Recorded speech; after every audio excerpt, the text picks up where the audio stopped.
Hey guys, welcome back to the channel. Mark Stock Review. Hope you had a great week. This is going to be a video on a relatively unknown renewable energy company called Carnegie Clean Energy. I'm going to briefly talk about the company's operations, and I'm also going to discuss some of the headwinds the company faces. I'll review some catalysts to keep an eye out for, which may send the share price much higher, and then a final take. I'm going to keep this video brief to respect your time, but informative, so a thumbs up and subscribing would be greatly appreciated.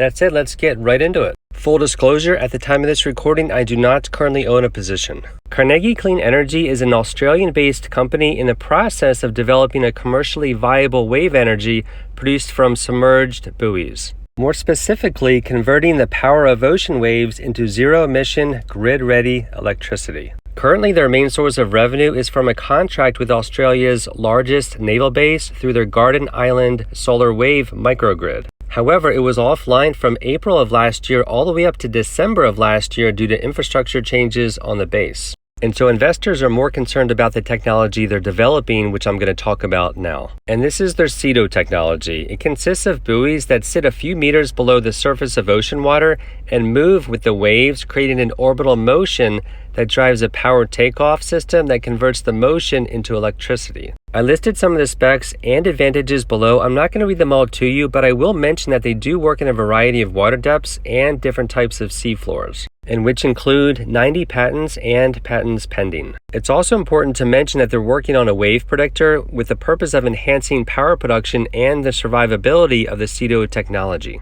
It's going to be integrated within the CETO technology to predict information on future waves using upwave sensors combined with artificial intelligence to allow the CETO to capture ideal incoming waves but avoid waves during storms. And per the company, it's going to be able to predict waves up to 30 seconds in advance, and it has been validated in a wave tank testing campaign. Okay, two things that I want to mention before I get to the headwinds and catalysts.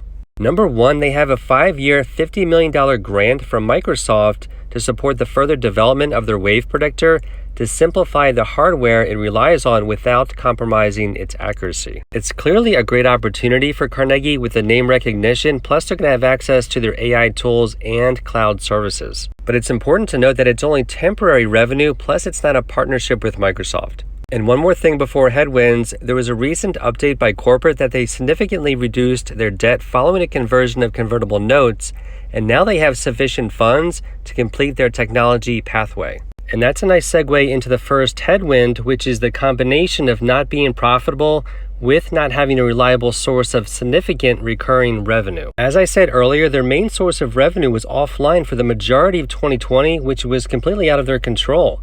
Also, grants that they've been able to obtain are temporary and unreliable and not guaranteed in the future, even if improvement is demonstrated. Number two is that their technology has a lot of moving parts, which is going to make upkeep very difficult given the location is underneath the seawater. This obstacle has been recognized by the company, and they're actively working on it with the grant money from Microsoft. Now I want to talk about a major catalyst, which would certainly send the share price much higher, which would be a PR update that they're entering the hydrogen space. And I have three major points on this. Number one, they mentioned in their quarter highlights that they're actively exploring hydrogen opportunities with a quote-unquote growing interest, end quote, in both industry and the government space. And number two, management believes that there are quote-unquote synergies between wave energy and hydrogen production, end quote. And number three, management believes that other companies are developing technologies that are quote-unquote complementary to Carnegie's activities, end quote. And one thing that jumped out at me specifically during my research was that Carnegie's management said that some companies that are producing hydrogen via electrolyzers are using seawater as their source of water rather than fresh water. And that's exactly what Sun Hydrogen's doing. So are they talking about a potential partnership with Sun Hydrogen or a similar company? Clearly a speculation, but plausible from my point of view. And again, that would potentially be a huge catalyst. And catalyst number two would be a PR update on the progress related to their wave detector technology, but more specifically if they plan to sell that technology directly to industry. I listed some industries below that could potentially benefit from wave detection, and it's in my opinion that this wave detection technology could be more valuable than the entire CETO application.